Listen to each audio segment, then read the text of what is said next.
दोस्तों नमस्कार। आपका स्वागत है द साइंस सब में। दोस्तों आप लोग देख रहे हैं साइंस की स्पेशल सीरीज। ये किसके लिए इम्पोर्टेंट है? ये इम्पोर्टेंट है super TET, PGT, TST, railway group D, CBT 2 के लिए बहुत बहुत इम्पोर्टेंट है। अब तक दोस्तों मैंने आपको 23 सीरीज कंप्लीट करवाई, जिनमें 575 क्वेश्चन कंप्लीट हो चुके हैं। आइए दोस्तों अब स्टार्ट करते हैं 24 सीरीज, जिसमें क्वेश्चन नंबर है 576। लाल रुधिर कणिका में क्या बनता है? अर्थात जो लाल रुधिर कणिकाएं होती हैं वह कहाँ बनती हैं और इनकी मृत्यु कहाँ होती है? तो फर्स्ट ऑफ ऑल जो इसका आंसर होगा बी नंबर होगा अस्थि मज्जा। जो लाल रुधिर कणिकाएं होती हैं जिनको आरबीसी कहते हैं, इसका फुल फॉर्म होता है रेड ब्लड सेल्स, ये अस्थि मज्जा में बनती हैं। अर्थात आपसे पूछा जाए कि रक्त का निर्माण कहाँ होता है, वह होता अस्थि मज्जा। इंग्लिश में इसको बोन मैरो भी कहते हैं। और जो आरबीसी होती हैं उनका जीवन काल तकरीबन 120 दिन होता है।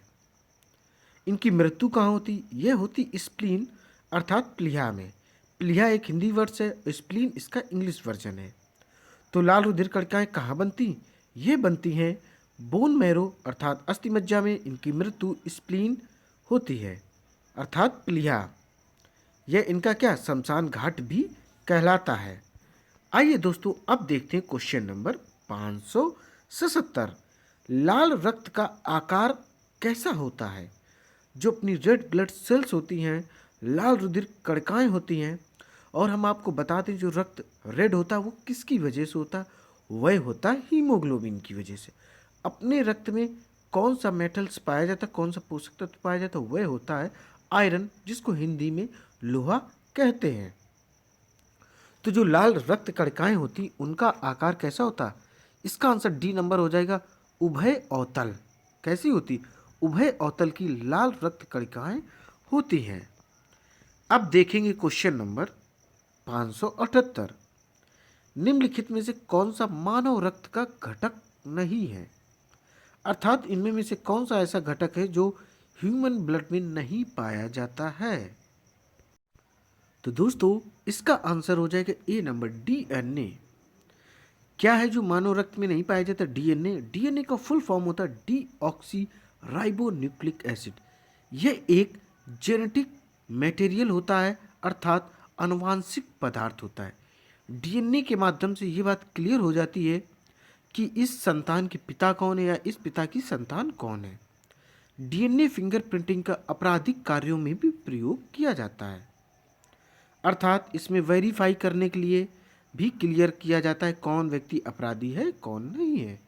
तो ये डीएनए का रोल रहा। अब बात करें रक्त के कौन कौन से पार्ट्स होते हैं। प्लाज्मा, आरबीसी, डब्ल्यूबीसी और प्लेटलेट्स, ये सारे के सारे रक्त के घटक अर्थात कंपोनेंट होते हैं। ये देखिए डीएनए मानव रक्त का घटक नहीं है। मानव रक्त का घटक ब्लड प्लाज्मा, अब ब्लड कॉर्पसल्स में समझ लो आरबीसी, डब्ल्यूबीसी, प्लेटलेट्स आदि। आइए दोस्तों अब देखते हैं क्वेश्चन नंबर 579 579। मानव शरीर के भीतर खून निम्न उपस्थिति के कारण नहीं जमता है। अर्थात जो मानव के अंदर ब्लड है वो बॉडी के अंदर फ्लो होता रहता है, बहता रहता है। वो किस कारण बहता रहता है, जमता नहीं है, ये चीज़ बतानी है। तो इसका जो आंसर हो जाएगा वह हो जाएगा हेपेरिन। हिपेरिन के कारण ही अपने शरीर में ब्लड जो है कंटिन्यू दौड़ता रहता है। जो ब्लड दौड़ता है उसको हम कहते हैं रक्त परिसंचरण। इंग्लिश में इसको ब्लड सर्कुलेशन कहते हैं। ब्लड सर्कुलेशन की जो खोज की थी वह की थी विलियम हार्वे ने। किसने की थी? विलियम हार्वे ने ब्लड सर्कुलेशन की खोज की थी। अब देखेंगे हम लोग क्वेश्चन नंबर 580। रक्त को जमाने में कौन सा प्रोटीन उपयोग में आता है? तो कौन है? इसका हो जाएगा आंसर ए नंबर फाइब्रिनोजेन। क्या होता है? फाइब्रिनोजेन होता है। ये एक ऐसा प्रोटीन होता है कि जब किसी व्यक्ति को चोट लग जाए और ब्लड बहने लगे तो इसी प्रोटीन के कारण उसका व्यक्ति का जो ब्लड बह रहा है वह जम जाएगा। क्या हो जाएगा? ब्लड क्लॉट बन जाएगा अर्थात ब्लड जम जाएगा। अगर पूछा जाए किस विटामिन की कमी के कारण ब्लड बहता रहता है, जमता नहीं है, तो वह होता है विटामिन के। कौन सा विटामिन होता है? विटामिन के होता है, जिसकी वजह से मानव शरीर का रक्त जो चोट लगने पर बहता रहता है, रुकता नहीं है। अब देखेंगे क्वेश्चन नंबर 581। एक वयस्क मनुष्य में रक्त की औसत मात्रा कितनी होती है? अर्थात एक कोई व्यक्ति है तो औसतन जितने भी व्यक्ति होते हैं उसमें ब्लड कितना होता है? तो इसका आंसर हो जाएगा सी नंबर, 5 से 6 लीटर। कितना ब्लड होता है? 5 से 6 लीटर। ये एक औसत है। अगर कोई व्यक्ति 7 फीट का है, वजन उसका 130 किलो है, तो उसकी बॉडी में रक्त क्या होगा? थोड़ा सा ज़्यादा होगा। अगर वही व्यक्ति 45 किलो का है, हाइट उसकी 4.5 फीट की है, तो उसकी बॉडी में ब्लड थोड़ा कम होगा। किसकी अपेक्षा?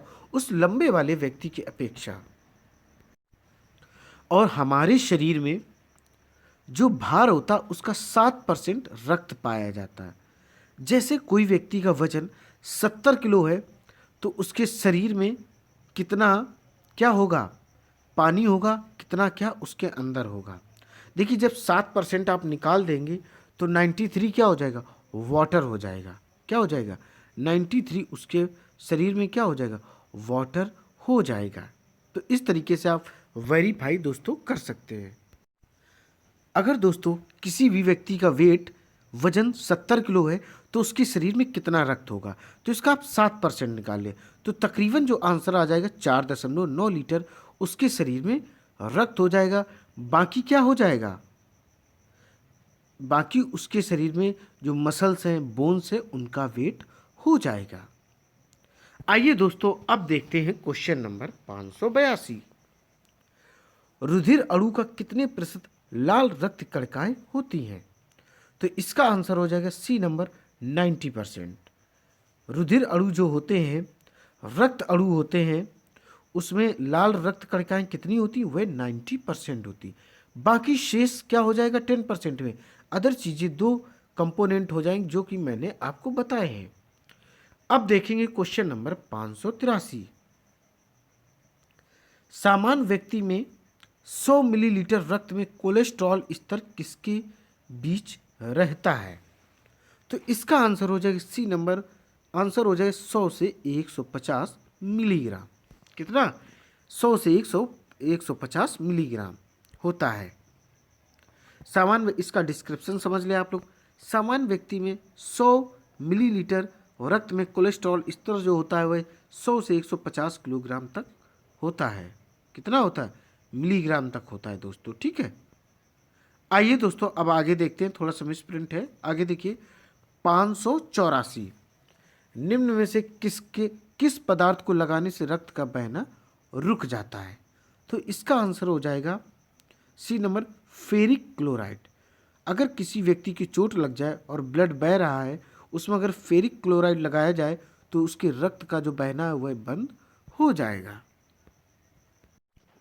अब देखेंगे क्वेश्चन नंबर 585। हृदय का काम है, अर्थात हृदय कार्य क्या करता है? तो इसका आंसर हो जाएगा डी नंबर, रुधिर को शरीर के विभिन्न अंगों में पंप करता है। हृदय का मुख्य कार्य क्या होता है? जो रुधिर बनता है, रक्त बनता है, ब्लड बनता है, उसको शरीर के विभिन्न अंगों तक पहुंचाने का कार्य कौन करता है? यह करता है हृदय। हृदय कितने कक्षी पाया जाता है मनुष्यों में? यह 4 कक्षी होता, अर्थात 4 चैम्बर इसमें होते हैं। अब देखेंगे दोस्तों क्वेश्चन नंबर 586। फलों के पकने से पहले गिरने पर कुछ मामलों में उपज की महत्वपूर्ण हानि होती है। इसे किसके द्वारा रोका जा सकता है? तो ये आपके सामने 4 ऑप्शन रहे। समुचित सिंचाई द्वारा, ऑक्सीजन के छिड़काव द्वारा, उर्वरक के प्रयोग को बढ़ाकर, खनिजों की उपलब्धता को बढ़ाकर। देखते हैं इसका करेक्ट आंसर। दोस्तों इसका जो आंसर हो जाएगा बी नंबर, ऑक्सीजन के छिड़काव द्वारा क्या होता है? फलों को पकने से पहले हम कुछ मामलों में इनकी उपज को हानि होने से बचा सकते हैं। तो यही चीज इसमें बताई गई। अब हम लोग देखेंगे उत्तर का डिस्क्रिप्शन। ये देखिए दोस्तों, बी नंबर है, ऑक्सीजन के छिड़काव द्वारा फलों के पकने से पहले गिरने से रोका जा सकता है। अब देखेंगे क्वेश्चन नंबर 587। रेशम का कीड़ा अपने जीवन चक्र अर्थात लाइफ साइकिल के किस चरण में वाणिज्यिक तंतु पैदा करता है अर्थात व्यापारिक धागा उत्पन्न करता है? तो इसका आंसर हो जाएगा सी नंबर प्यूपा। क्या हो जाएगा? प्यूपा। आपने सुना होगा जो रेशम की साड़ियाँ होती, रेशम के जो कपड़े होते वो काफ़ी कॉस्टली होते हैं। और रेशम के कीड़े के पालन को सेरीकल्चर कहा जाता है। अगर आपसे पूछा जाए रेशम का जो कीड़ा होता है अपने जीवन चक्र में किस समय यह व्यापारिक दृष्टि रूप से धागे उत्पन्न करता, वह स्टेज होती प्यूपा। अब देखेंगे क्वेश्चन नंबर 588। निम्नलिखित में से कौन सा एक मानव निर्मित तंतु है अर्थात आर्टिफिशियल या कृत्रिम धागा है? तो इसका आंसर हो जाएगा बी नंबर रेयॉन। क्या है रेयॉन? बाकी ऊन, रेशम, कपास तीनों क्या है? प्राकृतिक रूप से पाए जाने वाले यह तंतु या धागे हैं। सिर्फ रेयॉन क्या है? रेयॉन ही एक ऐसा है जो मानव निर्मित कृत्रिम है अर्थात आर्टिफिशियल है।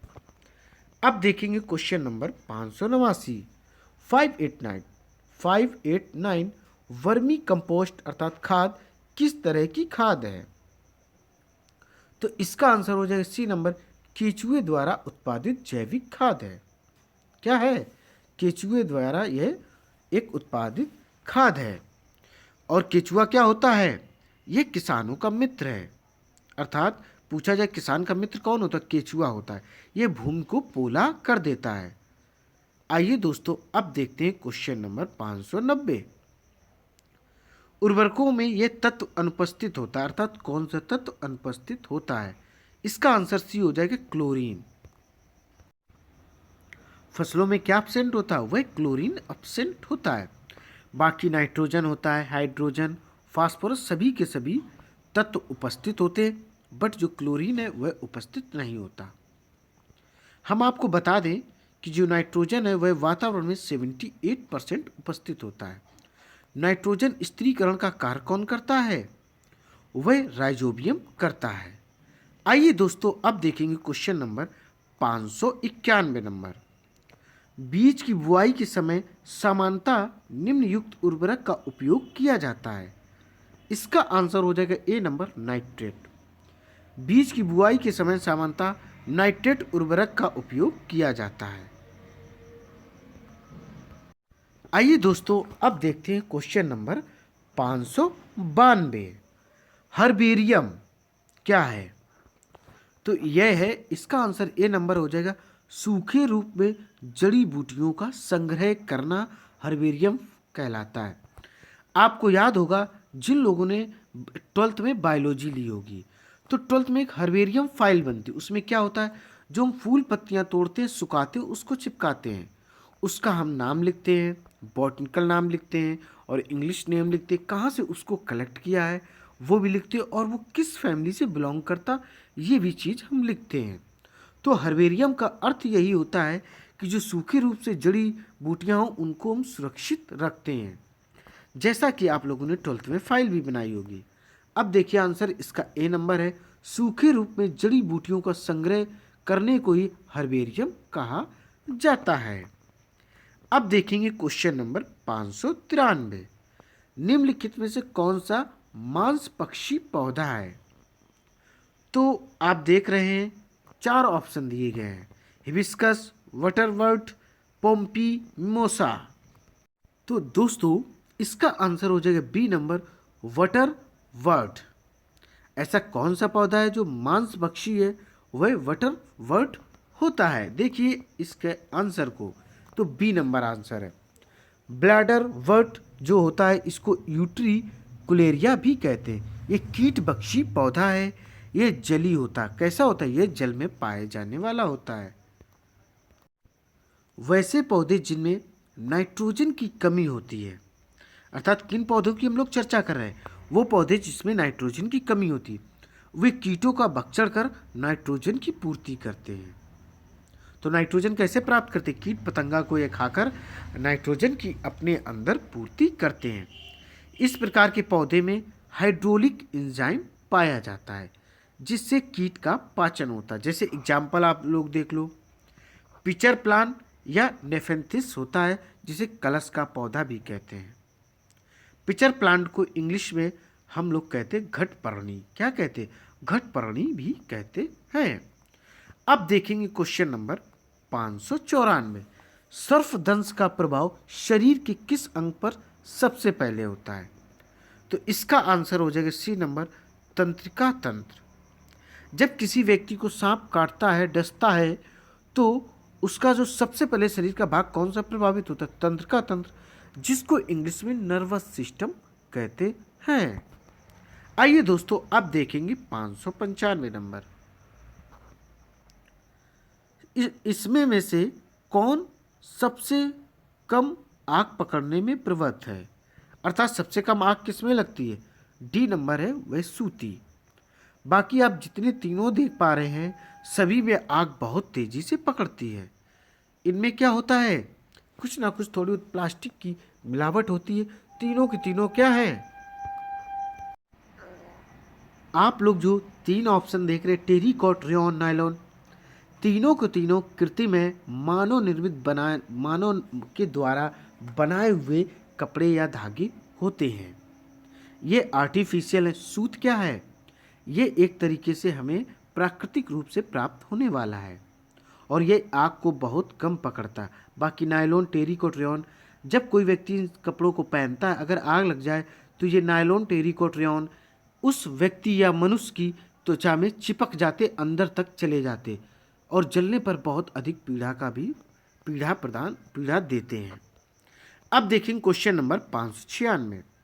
लौंग जो सामान्य रूप से मसाले के रूप में काम आती, प्राप्त होती है, तो ये किसके रूप में प्राप्त होती? इसका आंसर हो जाएगा सी नंबर, पुष्पकलिका के रूप में लौंग प्राप्त होती है। देखिए, लौंग जो सामान्य रूप से मसाले के रूप में प्रयोग करते हैं हम सभी लोग, यह पुष्पकलिका अर्थात फ्लोरल बड्स के रूप में प्राप्त होती है। अब देखेंगे क्वेश्चन नंबर 597। आंख का अंदरूनी पीछे का पृष्ठ क्या कहलाता है? इसका आंसर हो जाएगा बी नंबर, दृष्टि पटल। इसको रेटिना इंग्लिश में कहते हैं। आंख का जो अंदरूनी हिस्सा होता है, ठीक है, पीछे वाला, वह क्या कहलाता है? वह दृष्टि पटल या इंग्लिश में उसे रेटिना कहते हैं। रेटिना पर प्रतिबिंब उल्टा एवं वास्तविक बनता। अगर आपसे पूछा जाए रेटिना पर प्रतिबिंब कैसा बनता है? उल्टा बनता और वास्तविक बनता है। अपोजिट एंड रियल इमेज होती है। आइरिस के बीच में एक छेद होता है, जिसे आंख की पुतली या प्यूपिल कहते हैं। दृढ़ पटल के नीचे काले रंग की एक झिल्ली होती है, जिसे कोराइट कहते हैं। क्या कहते हैं? कोराइट कहते हैं। दृढ़ पटल के सामने वाला भाग कुछ उभरा हुआ रहता है, जिसे कॉर्निया कहते हैं। नेत्रदान में इसे ही दान किया जाता है। आंख में प्रकाश कॉर्निया से होकर ही प्रवेश करता है। दोस्तों, मैंने पहले भी बताया था, जब कोई व्यक्ति अपनी आंख को डोनेट करता है तो वह अपने आंख के किस हिस्से को डोनेट करता? वह कॉर्निया को डोनेट करता। जब आंख में किसी भी प्रकार की लाइट प्रवेश करती, किसी भी टाइप्स की, एनी टाइप्स, किसी भी प्रकार का कोई भी प्रकाश जब आंख में प्रवेश करता तो वह कॉर्निया से होकर ही जाता है। अब देखेंगे क्वेश्चन नंबर 598 नंबर। देखिए दोस्तों, ग्रीन हाउस प्रभाव के कारण क्या है? तो इसका जो आंसर हो जाएगा बी नंबर, पृथ्वी का तापमान बढ़ रहा है। तो इसका आंसर क्या हो जाएगा? B number. जैसे जैसे पृथ्वी का तापमान बढ़ेगा, वैसे वैसे क्या हो जाएगा? ग्रीन हाउस प्रभाव भी बढ़ता जाएगा। देखिए दोस्तों, इस क्वेश्चन के आंसर का डिस्क्रिप्शन। ग्रीन हाउस प्रभाव के कारण पृथ्वी का तापमान बढ़ रहा है। CO2, CO, SO2 इत्यादि जैसे ग्रीन हाउस इफेक्ट के लिए उत्तरदायी हैं। ये गैसें होती हैं। ये गैसें किसके लिए इफेक्टेड होती हैं? ग्रीन हाउस के लिए। ग्रीन हाउस को तापमान यानी कि ग्रीन हाउस को प्रभावित करने वाली ये तीन गैसें होती हैं। जितने अधिक पेड़ों की कटिंग होगी, उतनी जल्दी पृथ्वी क्या होगी? गर्म होगी। और गर्म होने से क्या, जो ध्रुवों पर बर्फ जमी हुई वह पिघल जाएगी। जो निचले हिस्से पर स्थित राज्य हैं, देश हैं, वो उनके डूबने की संभावना बढ़ जाती है। इसीलिए कहा जाता है कि प्लांट्स की, हरे पेड़ पौधों की कटिंग ना करें, ताकि ग्रीन हाउस जो प्रभाव है वह ना बढ़े, यही जाकर बड़े रूप में ग्लोबल वार्मिंग का भी रूप धारण करता है। अब देखेंगे हम लोग क्वेश्चन नंबर 599, विश्व में सबसे बड़ा और सबसे लंबा स्तनधारी कौन सा है? तो इसका ए नंबर आंसर नीली व्हेल। जो नीली व्हेल है वह सबसे बड़ा स्तनधारी लंबा जंतु है। इसका हम वेट बता दें, इसका वेट होता है तकरीबन, वजन होता है 30 हाथियों के बराबर। अगर कोई वयस्क ब्लू व्हेल है तो उसका वेट कितना हो जाएगा? लगभग 30 हाथियों के बराबर वेट होता है। तो आप इमेजिन कर सकते हैं कि ये कितनी बड़ी फिश होगी। अब हम लोग क्वेश्चन देखेंगे 600 नंबर। ट्रेडमिल टेस्ट कौन सी चिकित्सा से संबंधित है? तो इसका आंसर हो जाएगा सी नंबर गुर्दा। जो ट्रेडमिल टेस्ट होती है गुर्दा, अर्थात गुर्दा को ही वृक्क कहते हैं, इंग्लिश में इसको किडनी कहते हैं। यह मानव शरीर में संख्या में 2, जोड़े में 1 होते हैं। तो ट्रेडमिल जो टेस्ट है वह किससे संबंधित है? यह वृक्क, किडनी या गुर्दा से संबंधित एक चिकित्सा प्रणाली है। इसी में डायलिसिस किया जाता है और किडनी का कार्य क्या होता है? शुद्धिकरण कार्य होता है, फिल्ट्रेशन का इसका कार्य होता है। दोस्तों उम्मीद है ये सीरीज आपको पसंद आई होगी। इसी तरीके की सीरीज आपको कंटिन्यू मिलती रहेंगी। दोस्तों बस करना क्या आपको, इस क्लास को अधिक से अधिक लाइक करना, शेयर करना और चैनल को सब्सक्राइब करना है। और ये स्पेशली किसके लिए इम्पोर्टेंट है? RRB, railway group D, CVT 2 के लिए, सुपर टेट के लिए, पीएचडी टीटी के लिए, इवन जितने भी एग्जाम होते हैं जिसमें साइंस आती, सभी के लिए ये सीरीज इंपॉर्टेंट है। दोस्तों जय हिंद।